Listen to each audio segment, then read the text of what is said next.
சூசைடுக்கு என்ன ரிஸ்க் ஃபேக்டர்ஸ்ன்னு பார்ப்போம். Risk factors அப்படின்னா இந்த ஆளுக்கு இந்த விஷயங்கள் இப்படி இருந்ததுன்னா இவங்க தற்கொலைக்கு முயற்சி பண்ணவோ இல்லை தற்கொலை செஞ்சுக்கவோ வாய்ப்பு அதிகம். இப்போ இந்த ரிஸ்க் ஃபேக்டர்ஸில் வந்து ஜென்ரலாக லேடிஸா ஜென்ஸா அப்படின்னு பார்த்தோன்னா ஜென்ஸ்க்கு வந்து இந்த ரிஸ்க் வந்து கொஞ்சம் அதிகம். அப்போ இன்னும் ஒரு சில இதில் என்ன சொல்லுவாங்க அப்படின்னா ஜென்ஸ் வந்து நிறைய பேர் தற்கொலை செஞ்சுக்கிறாங்க, அதாவது செஞ்சு இறந்து போயிடுறாங்க.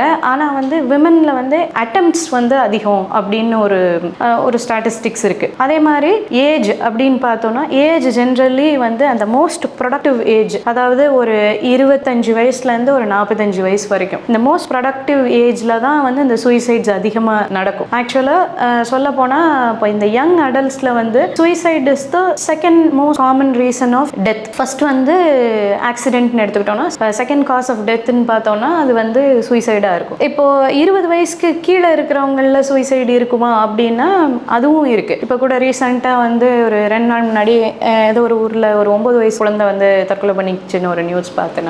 சின்ன குழந்தைங்களையும் அடலசன்ட் ஏஜ்லேயும் சூசைட்ஸ் இருக்கும். அதே மாதிரி 45 வயசு 60 வயசுக்கு மேலே இருக்கிறவங்களையும் வந்து சூசைட் இருக்கும். பட் இந்த மோஸ்ட் ப்ரொடக்டிவ் ஏஜ் குரூப் இந்த யங் அடல்ட்ஸில் வந்து சூசைட் அதிகம்.